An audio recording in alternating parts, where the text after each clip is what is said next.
Great. Well, I'm so sorry for the delay as well. I know there's been some problems going on. Yesterday I read in the news about a lot of websites being affected, so I'm just wondering if maybe that's part of it. But I'm excited to be here. I am a licensed professional counselor, an independent counselor in Dallas, but I work with families and couples and individuals all over the nation and even internationally. I've been working with adopted families professionally for 10 years, but I have a lifetime of experience because I am an adoptee and an adoptive mom. So I have a lot to offer on this topic, and I'm really happy to be able to share my knowledge and personal experience, a little bit of that with you today. So I'm going to just tell you next slide because I don't have the slides. I wasn't able to actually look at them, so I'm just going to tell you that, and hopefully you can run that for me, Kimberly, or Deborah, who's on the line. And so if we're going to go to that very first slide, it says, are they yours? 4 ways to support your child's adoption story. And so this is really important because we want to be able to have the right language and the right interactions with people over the years so we can help our child learn her story or his story and be able to communicate that with others as throughout her lifetime. And so if we go to the next slide, we can talk about how, there was a time where you were, maybe you were pregnant or you're thinking about becoming pregnant, or maybe you're still just on the early stages of the journey where you're looking at your options of how you want to grow your family. But whatever your story is right now, you've been telling it. Maybe you've been telling it just to a few friends or a close friend and a family member. But it's definitely your story, and maybe you've had some struggles, or this is something that you planned all along. But either way, when the baby gets here, the story will change. And so it's important to know that when the child comes home, you're going to have this gradual shift in your story, and it's going to be you're no longer just be completely the lead role. You'll be the lead role, but you'll have this little understudy now, and so you have to be able to understand that she'll be listening and she'll be hearing what you have to say. So it's going to go from your pregnancy story or your journey, maybe through infertility, to her life story. And so that's just important to keep that in mind as things change over time. So that's what we'll be talking about in this presentation today, is how do we do that? How do we share our stories in a way that honors our children and honors us as well? So let's go to the next slide. And when you become a new parent, it's very, very exciting. Of course, we know it has a lot of responsibilities, and it's tempting to kind of not want to talk about it anymore, about how the conception came about. And, maybe you're not sure how to talk about it. You're not sure how to say it to strangers or to acquaintances or teachers. And so it's just easier to say nothing. Today, I'm going to be giving you 4 ways that will make it easier for you to share your story and things for you to keep in mind. Most experts do agree that talking about adoption and being open is better for everyone. It's better psychologically for the child, and that will be something you want to just develop an openness about. Even if you don't feel 100% comfortable with it now, it's okay. There's time to adjust and evolve along the way as your child grows and you become more comfortable as a family together. So we go to the next slide. So when you are talking about it, the biggest way that this will happen is when the child is not talking yet, but that they are listening and overhearing what you're saying to other people. And a lot of people don't think about that their child is actually taking it all in. They're like a little sponge, and she's listening and processing and internalizing that story, her story, your story, and this frames her understanding of it. And so there's going to be times that you want to share, and there's going to be times that you don't want to share. And that's what we'll go into a little bit today, is how do you set those boundaries without coming across like you're ashamed of the story, or you're closed off, or you don't want to, you don't want to expose your child in a way that makes her uncomfortable, but at the same time you want to have a foster openness. So that's kind of a fine line to walk, and it takes some skills. If we go to the next slide, we are hopefully on the slide that says, tip 1, learn to share the story as you parent. And this is both before they're talking and as they begin to talk and grow. In the first few years, most of what your child hears, again, will be through how you interact with others. And she'll hear you talking to doctors and teachers, family members, and so you're going to have lots and lots of opportunities to talk about it in front of her. And this is how her attitude will be formed, is through your interactions. We know that most of language is nonverbal. So something like 93% of communication is our body language and our tone of voice. And so if we know that, then we want to be really aware of what our attitude is, because really that's what our body language is saying. Our nonverbals and our tone of voice, that's conveying our attitude. And whether we feel confident or insecure, whether we feel embarrassed or we feel proud, this comes through a lot in our body language. And so you'll want to pay attention to that and just ask yourself, what is your body language saying? Are you struggling with part of this, part of motherhood, any part? And if you're struggling with the part that's the adoption part, then you want to think about talking to a counselor just to help you talk through it, work through it, because any work you do right now on your attitudes will help your child in the future and help her to form a healthy attitude about adoption as well. Okay, so next slide. So developing a healthy approach to adoption is one thing, big thing to take in consideration is how you change, how a human being changes and grows over time. Cognitively, their brain develops. They go from talking or not talking to talking, and they're going to form social relationships and begin to communicate with others. She's going to have her own opinion about how much she wants to share her own story and how much she wants to keep private. And that is so normal for that to change over time. So I mentioned I'm an adoptee, but also an adoptive mom. So my daughter is now 12, so we've been through a lot of different stages of development so far, and I've definitely seen how in the early years she didn't ask many questions, maybe a few here or there, and then now that she's in the middle school years, things have changed, and she has very different realizations about it, and so it's normal for feelings to change over time and for children to have very different understanding of what it means to be adopted from the time they're a baby to the elementary schools and the middle school years, and then on to the teen years. Their feelings might be conflicting. Sometimes they might feel happy and blessed, and other times they might feel confused and lost. So just knowing that's normal, and that more that you can recognize that and be able to help your daughter or son work through that, the better off they're going to be and the healthier they will develop mentally. So this is one question, for example, is they might ask in the middle school years is, well, why didn't I stay with my genetic family? And they may have questions about the family and what happened there. And so you'll want to be prepared about how to interact with them. And then you could get that question from other people as well.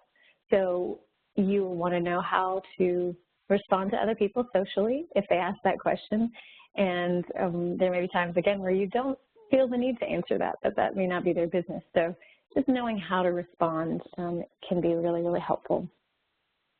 If we go to the next slide, we are talking about social comparisons. And I mentioned how my daughter now, in the middle school years, is more aware of social interactions, of friendships, and different social groups. And so this is a time where she really doesn't want to be different. She wants to fit in and be accepted. And so it might be a time that she doesn't really want to talk about it as much with her friends. There have been times when they've asked her questions. I know that recently her brother picked her up, and he looks very different from her. And from school, and one of her friends was surprised that was her brother. And so she told me about that, and it wasn't upsetting. She was comfortable enough with it to just kind of smile about it. But, it can come up in the most, the most surprising times, the comments or questions when, you think that people already know, or that it comes up, at the doctor's office, or even during, like, certain projects at school that are related to a family tree or genetics. So it can come up in times throughout her life that you want to be prepared to talk about. So if we go to the next slide, the second tip number 2 is, it's complicated, so educate yourself. Adoption story, like anything, has 2 sides. And your child will come to understand this in his or her own way. And so that will be, his responsibility over time, but you'll be guiding him. And so you'll want to understand both sides, that on one side, adoption is a beautiful story of life, love, and family. And on the other side of the coin, there's genetic loss for both parents and kids. So maybe as a parent, you have, maybe you've lost the opportunity to give birth to a genetic child, or maybe you've lost the story of the natural, trouble-free pregnancy that you anticipated, or, maybe there's various stories. So there is loss and there's grief on the other side. And so when you understand that, then you can help communicate better with others. And on the next slide, we are talking about understanding genetic loss, that they want children that are adopted definitely have a sense of this, and they understand, and they wonder about their genetic family, their genetic roots. We know that some are interested in knowing more throughout time and later in their life, and some others aren't. It really depends on the personality of the child. But it's okay to ask her questions about what she's feeling, if she's feeling sad, or if she is needing to talk about it. She may ask you questions about her genetic family, so you'll want to be ready for that. My daughter one time broke down crying, and I remember we were just standing in the bathroom, and she was she was talking about her eyes, the shape of her eyes, and she's Chinese, so we do look different, and she, we were talking about that, and I was telling her how beautiful her eyes were, and she wasn't liking them at the time, and she was broke down in tears, and so I just said, are you sad about, that we don't look alike, and we kind of got to it, and I asked a few more questions. Are you sad about your birth mom, and do you wonder about her? And she really just, kind of broke down sobbing, and then it was probably only maybe 5 minutes, and she worked through it, and we were fine, and we moved on. But to be able to talk about it and just give her this area to voice that allowed her to move through it. And so it didn't turn out to be anything more significant than that. So it was really, I would just say, honor your child's feelings, validate them, and even reflect back to them, is this hard for you? So in those moments, and that can be very helpful. So if you go to the next slide, not everyone's going to understand that. Not everyone's going to understand what it's like to have a loss. However, some people will. If someone has lost a parent from some other reason, maybe divorce or death, unfortunately, then they could relate to that type of loss. So, but then there are others that are going to very much have misconceptions about adoption. they may automatically think that your child was placed after birth, and they may not be aware of embryo adoption. They may also be confused. Your child may be confused about the difference and may not understand why she's being lumped into a different category. So you'll want to be able to have those conversations with your child about what they're feeling and what they're experiencing from other people socially. So on the next slide, I want to talk about how there still is a shame stigma, unfortunately. I wish I could say there wasn't, but there is. Having lived this, I experienced it. I continue to experience it in surprising ways, even as an adult. So, and I'll elaborate that if you want to learn more about that. You can definitely contact me, and I can help you to understand that a little bit more. But your children may pick up on this negative stigma. They may hear negative comments at school or jokes about adopted kids. They may be exposed to other adopted kids who are maybe have some developmental or behavioral issues, depending on when they were adopted. And they may be lumped into that broad category with them. And so that stigma can be confusing, and they definitely will want the support of a loving family to help them understand. My daughter is very much into movies. She loves movies, and so we watch a lot of them. And you'd be surprised about the amount of movies with a theme of a parental loss.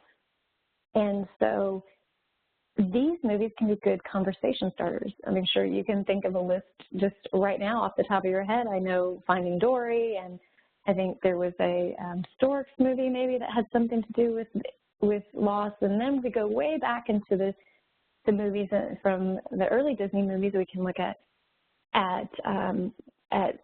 stories like Cinderella, and we can even look at the story of Annie, Orphan Annie, and just how these characters tend to be oversimplified. And there tends to be these messages in the movies and theme in society that can be confusing for a child. Maybe there's some inherent shame, or maybe there is a villainized character. The caregivers are sometimes, or step caregivers become villains. And so that's very, very oversimplified. And we really are, the adult players in our lives, the parental players in our kids' lives, are much more complex than these simplified characters that are portrayed in Hollywood. So we just, again, want to be aware of that messaging that our kids are receiving. We as adults have the ability to discern the difference, but kids don't, and they can internalize that into their adoption story. So it will be helpful to continue to have conversations and keep that going. And that may be hard for you if maybe you don't feel like talking about it, or you just kind of want to say, it's okay, honey, let's just move on. They don't understand. And so what you want to take a look at is how you have maybe internalized those stories as well. And, you've seen a lot of movies and gotten a lot of messages over your years, and so you've probably swallowed, so to speak, some of the themes and the stories that have come across your past. And so you want to just take a little closer look at your own beliefs. So we go to that. That's my next tip. Tip number 3 is inventory your personal beliefs. So just ask yourself, do you have any shame? Is there any shame left over? Shame is such a common feeling that we all humans deal with. And so watch for that. This could be unresolved grief. You could feel embarrassed to talk about some things. So if you have trouble talking about her genetic family, then you'll want to just ask yourself, is fitting in important to you? Do you hope people won't notice that your baby looks different, or do you get uncomfortable when people ask you questions that seem personal? Some questions may be intrusive and they may be inappropriate, but even the ones that I've experienced that have been that way, I have to tell you, they have given me an opportunity to really process some unresolved stuff with myself and be able to work through that. So Even frustrating questions can be helpful if you give it the opportunity to look a little bit further into your own personal beliefs. Some questions come at the really wrong timing. They're very inconvenient. But again, that can give you that moment just to stop, pause, and talk to your child about the topic of adoption. And you will set an example. By doing that, you can set an example of loving boundaries. And also being proud of your family. And that confidence, she will pick up on that. You also want to ask yourself, just in general, like if your own personal family, your own family of origin, your mother, father, how open was your family? Were there family secrets, or was that pretty common? Was image, or is image really important to your family of origin? And are differences in your family tolerated? Is that something that is embraced, or is that something that's just not really accepted really well? So on the next slide, that tip number 4, there may be a time that you have to make some social adjustments. And so, if family or friends are not responding in healthy ways to your situation, you might have to make some changes. And, or you might just need to educate your family and friends about the appropriate things to say and the appropriate things not to say in front of your child or to your family. The way we do this is outlined on the next slide. We do this through boundaries, establishing boundaries. And so this is a good way to prepare for these social interactions and develop the skills to communicate, again, in a positive, healthy way, is to maintain appropriate boundaries in front of your child. So you want to not allow certain questions or not feel the need to have to answer certain questions. So that way you have an open attitude still, but you're not exposing your child's private life. And that I really have learned some high-level communication skills over the years by fielding adoption questions. And most of them are very well intended and they're innocent. They still can be unwelcome intrusions at times. So what I had to do was just learn to be positive and open and have a good, open, positive attitude about adoption, but be firm in be firm when the boundary was being crossed and set that example for my daughter. So that is the challenge. How do we do that? And the first way to do it is to recognize a violation on the next slide. The best way I can tell you to do this is that your gut will tell you when there's a violation that someone has stepped over their bounds or someone has made you or your daughter feel embarrassed or feel shame or feel sad. That means that there has been a boundary that's been violated. And that's when you know that you can be firm and you can take an action to protect your family and your daughter from that social pressure. And I'll go into some details on the next slide about how you do that and how I've done it over the years. But it is going back to your family of origin. You want to do an inventory and ask yourself, are there boundary violations in your family? Is that common? Is that accepted? Is that expected? And so if that's the case, then you might have to do a little bit of training, a little bit of, learning some skills on setting those boundaries and recognizing violations and knowing that that's not going to be, a healthy way to interact or to talk about your story. And so that, again, this provides the most incredible opportunity for growth, really, to and that's what parenting is all about. It's about growing and learning, and we learn from our children. We learn from these situations that happen, and we grow and become better versions of ourselves. So I'll tell you a story about how it, kind of just a little story that sums up the ways that I have dealt with boundary violations over the years.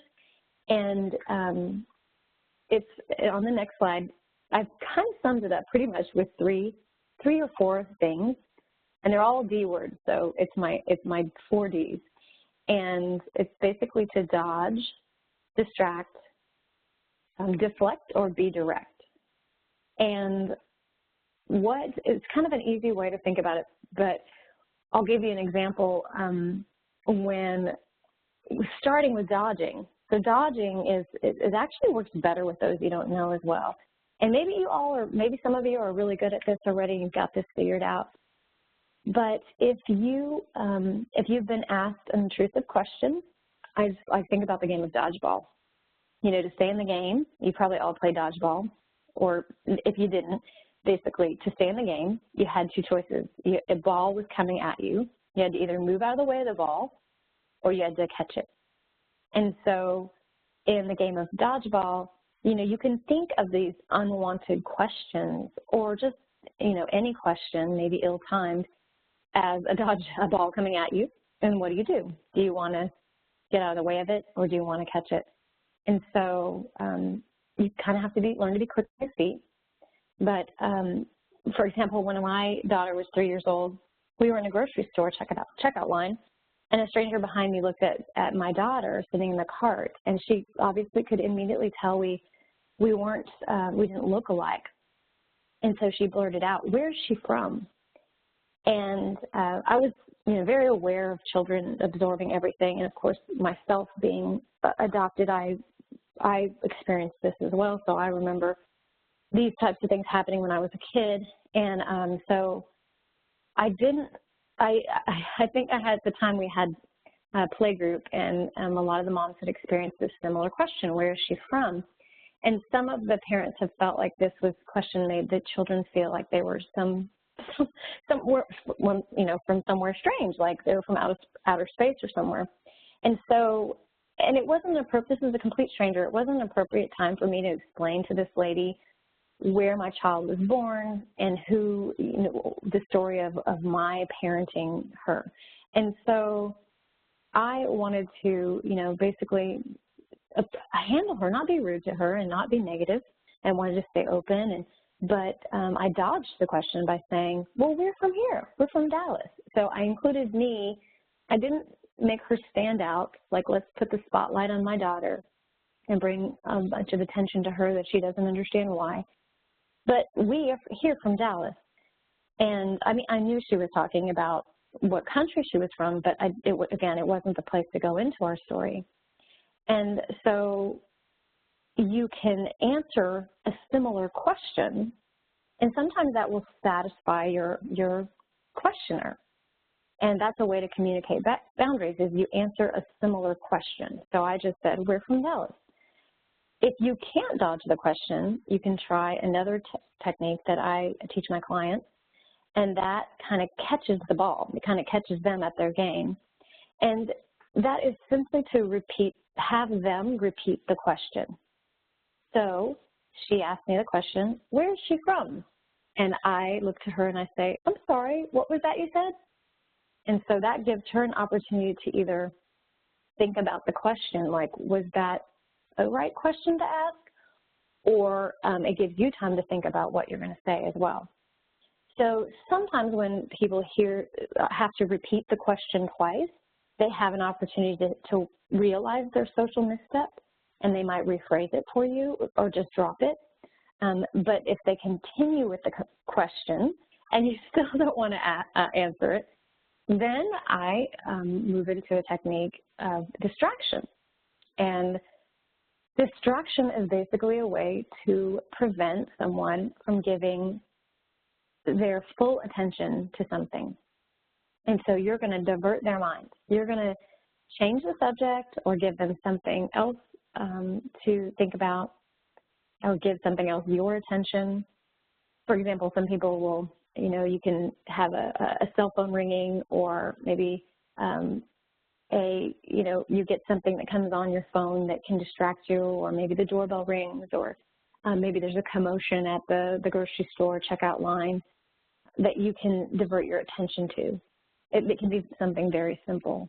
And so, it's proven that our minds are easily distracted by activity, and so you can actually very easily distract somebody, and they usually will just drop their original question and continue on with their activity. So, and then of course you would purposely avoid circling back to the subject. Most questioners will take this little subtle social cue, because it is a very subtle social cue, and most of them will get the hint and move on.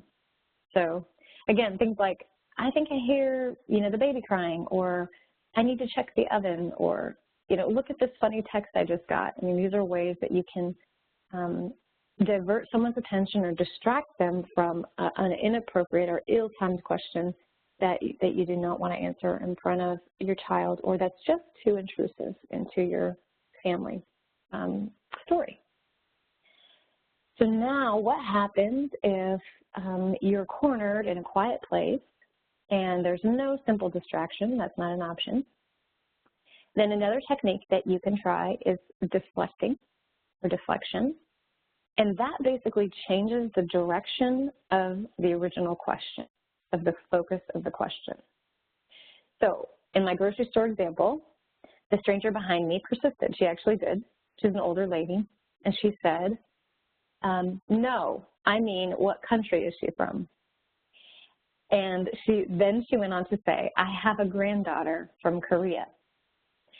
So this is a really important thing to point out, because I've learned over the years that most questions really are coming from that person's place of self-motivation, and they have good intentions. They really do. And they usually are looking for a way that they are relating to you, and they have a story to share too. So what I understood in that moment is that this lady really just wanted to share hers rather than go into my own personal adoption story in front of my daughter and talk about it in public. I simply deflected the question by saying, oh, you do? Well, how old is your granddaughter? So I gave her an opportunity to talk about herself. So this was a way, again, to stay open and stay positive and have that, openness about it, but not necessarily feel like you have to divulge everything about your own personal life to strangers. So you can focus on a different part of the question and continue the conversation. So, then what happens in this situation where, let's say in this situation it didn't happen this way, but let's say this lady then said, oh, well, my granddaughter is now 17. How much did it cost to get yours? Then you would go, okay, we know right straight up there, we don't want to talk about cost and how much it costs to get a person, because that's not how it works, and that's a misunderstanding. And we certainly don't want my 3-year-old daughter to hear about her life in terms of a price. So that's an opportunity where I would just leap and just, maybe say, oh, no, the process costs this much, and to add some clarification. But, there's a ways you can be direct about it and say, you could even say to her, how kind of you to ask, but we don't talk about personal matters with people we just met. So if that's your style, hey, go for it. That works too. And that is a great way to set boundaries in front of your child, so she can learn how to approach these questions or handle these questions for the rest of her life. So if we go on to the next slide, and I'm sorry if I'm moving too quickly, but I wanted to catch up and make sure we had time for questions at the end. But if we go to the next slide, we're basically looking at, the goal is to have a well-adjusted family. We want to be able for our child to have a healthy and positive, for the most part, positive attitude about their story, and knowing that there will be some losses and some grief and some challenges along the way, but knowing that we can handle them well, and we can give our children the tools and the skills they need to navigate life. There are 2 concepts I want to just introduce to you. They are dialogical thinking, and that basically just means that there are 2 opposing ideas and that they can actually be true at the same time. So we're just thinking about opposites. And it's kind of, you think back to that two-sided coin, it's basically looking at, if we look at two concepts that seem to be opposite, where here I am in this loving, wonderful, happy family, but on the other hand, I'm sad that I lost my original genetic connection, that those are opposing ideas, but that we can actually merge those ideas into one that makes sense, and that we can examine the opposite and understand the world and the people in it by doing that. So it's an important part of developing empathy, actually, because the person that's using that type of thinking has to consider each opposite. And they have to look at these two opposites to understand and to resolve conflict. And so, you know, there's more than one way to think about a situation. All people have something unique and different to offer. And both positive and negative aspects are all necessary and they're all valuable. So it's hard to accept, you know, some of the things that happen in our lives, but again, as we look at these two concepts, it allows for balance between acceptance and change, and both of which are necessary for establishing a fulfilling life. So this is something that as you answer questions and you raise your child, that your adopted child will have and will develop a way of dialogical thinking and merging opposing ideas, and that is a high level skill for living out the rest of their life, because it is what we eventually all come to terms with as we age. And so this is one of the real upsides to being adopted. And for me personally, for my daughter, is that we have this skill set and this ability to do this. And then, you know, the other term is called distinguishing behaviors, and that means that families that tend to be the most well-adjusted adoptive families have learned to accept both the ways that they are similar to their adopted child and the ways that their adopted child is uniquely him or herself, and that she has her own traits and skills and interests, and that may be different from you. And so adoptive families celebrate that are able to celebrate that, feel comfortable with that, tend to have very well-adjusted children. And so, you know, if you find that you're threatened by anything by your child being different in any way, or it makes you feel sad, then definitely talk to someone, because this is, again, leftover grief and leftover pain that you may have, and that may be making it challenging to accept that. But it's something that can absolutely be worked through and can absolutely heal from. And so that will give you the ability to do that even more so. And once you've healed your own grief, and then you can be able to accept the child for who she is fully as well. So if we go to the last slide, I believe it's this cute little slide and this black and white picture of holding a heart. Yes, do you make mistakes? Absolutely, we're going to make mistakes. It's life. I mean, I've made some fine mistakes, and that is part of it, and I would expect that. And, you know, there's a lot of trial and error, and there's a lot of time to work out the details. So don't feel overwhelmed by the task that you have or by anything that I've said today. And know that with adoption, you know, you can set a positive yet realistic tone for it. The theme is overcoming adversity instead of shame, and learning to handle contradictions with a loving family. And, you know, overall, it's about love. So that is my final slide, and we've got a little bit of time for questions, so I'll turn it back over to Deborah or Kimberly and go from there. Yes, Jana, thank you so much. I hope you can hear me okay. Thanks for going through some technical issues with us and winging it. So I want to open things up for questions. If anybody has any questions after the presentation, we want to give you time for that. We didn't get a lot of time to go over what that looks like at the beginning of the presentation. So if you'd like to ask a question, you can click on the lower right-hand portion of the screen on the Q&A icon and type your question in there. Once you send it, we'll be able to answer those questions. And then while you are working on submitting questions, if you have any, I'm also going to let you know about some future events. So next week on March 8th, we're going to have a webinar specifically focused on male infertility. So, of course, a lot of families that are considering adoption or embryo adoption, they're doing so because of infertility. And a lot of focus gets put on the women who are experiencing infertility. They tend to be the ones that start up blogs and communicate a little bit better. But we have a therapist, Jason Hughes, who actually had his own experience with infertility and also helps men kind of process through their own grief when it comes to that part of their life. So I'd really recommend that you join us for it. It's going to be really good. And then next month on Wednesday, April 12th, we have a webinar, Coping with the Emotional Toll of Infertility. And so we actually have an OBGYN physician and reproductive endocrinologist who just really loves to help families process through a lot of different parts of their life, including the emotional impact of infertility. So she's a great presenter. I'd recommend that you also join us for that if you have some time. And it looks like we do have some questions coming in.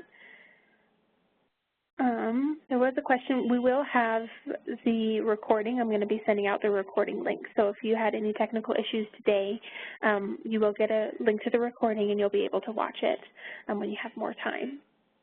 Okay, I do have another question. My husband and I get a lot of questions about our daughter's adoptive family from friends and distant family. I don't feel like they're being negative. They're just naturally curious. I struggle knowing how much to share. Any suggestions? Well, how old is your daughter? Do we know if she can type it in? The age, we'll definitely want to consider age.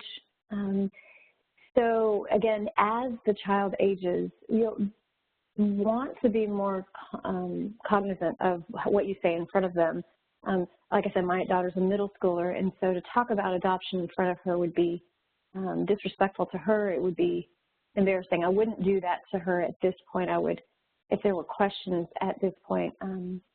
She said that definitely dodge or distract. Her daughter is an infant right now still, so okay. If that helps. So, yes.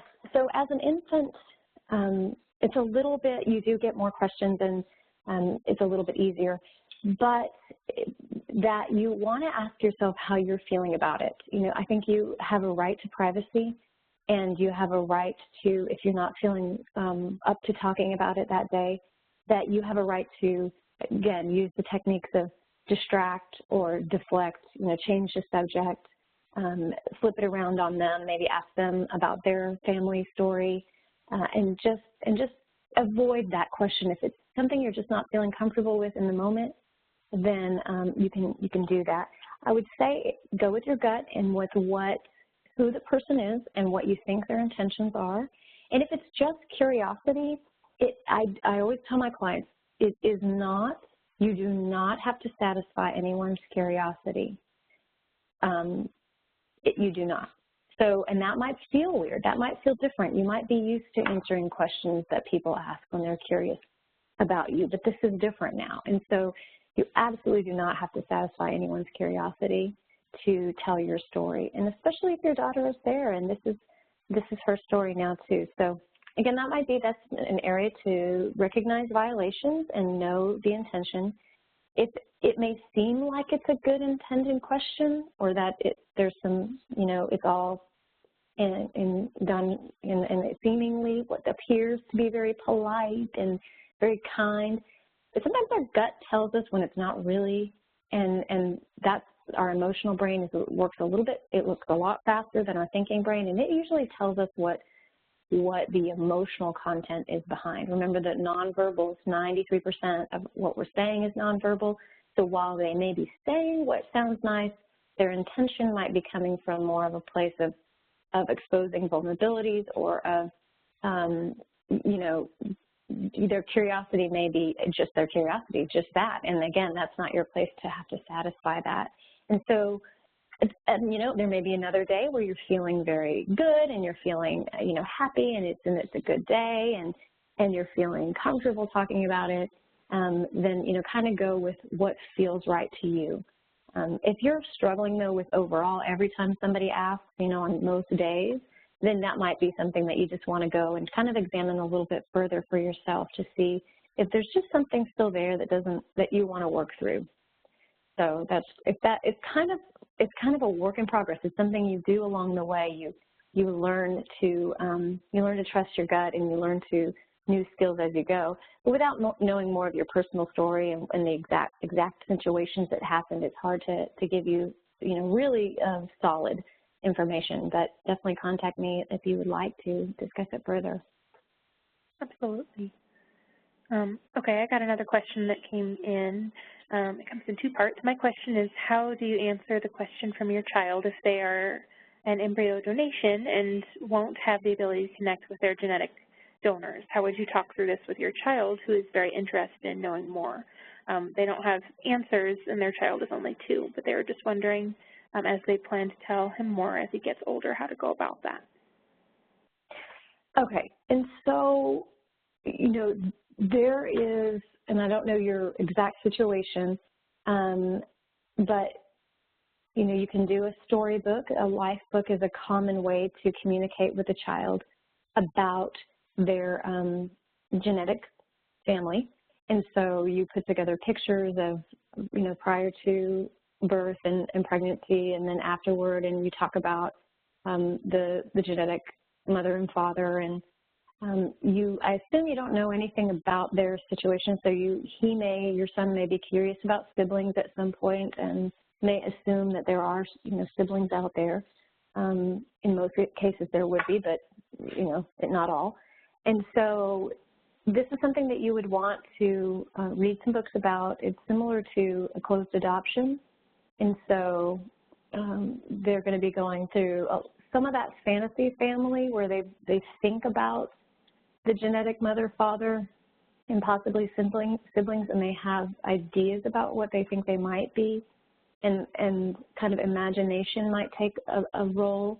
And so the more you're able to talk about it, the less the quiet imagination takes over, because we do know that children will develop a fantasy about their genetic origins, their mother, father. If they don't know who they are, they often do kind of wonder, if they see them, they wonder if they're going to see them on the street or run into them, and so they do tend to spend time in thought. So you can open up a dialogue when he brings it up, and give him the opportunity to really discuss it when he wants to. As he becomes more and more verbal, he'll be able to. There'll be moments, and we call them teaching moments, and they're moments where this topic comes up, and I just really encourage parents not to brush it under the rug and keep moving on, but to actually just pause and stop whatever they're doing and just sit down eye to eye and talk to their kids about it, and just ask simple questions like, well, how do you feel? Well, how does that feel to, where do you think they are? If they say, well, where are my, I don't know what you call them, where are my genetic parents? Well, I don't know, where do you think they are? And so you allow them to explore these unanswered questions, and so you do a lot of validating and reflecting and just listening. Try not to just tell them, oh, it's okay, don't worry about it, because that's dismissive, what we call dismissive parenting, and we don't want to dismiss their thoughts or feelings. We want to acknowledge them, but know that we don't have all the answers, and that's okay to say that too. So. Right, yeah, absolutely. There's more of a suggestion that came in, an idea for when people ask difficult questions. An answer for it would be, good question. Maybe Jane will tell you about that at some point if she'd like to. For now, I want to leave that up to her to talk about if she wants. She said, thank you for a great presentation. So that was just a suggestion. I think that's a good way to answer as well. That's a great way, and I love that, because what that is that's the being direct. A way to be direct is, that's a great question, but I don't want to answer that. I will leave that up to Jane to answer when she feels comfortable with it. Very, very healthy boundary, lovingly stated. It communicates an openness, but a respectful boundary as well. So thank you for that feedback. That's wonderful. Mm-hmm. And then another one that says, any advice on how to make sure each child's story is protected and special when you have more than one adopted child? Ours are siblings that came to us at separate times. The oldest child came to them later. So that's, again, where I love life books and storybooks.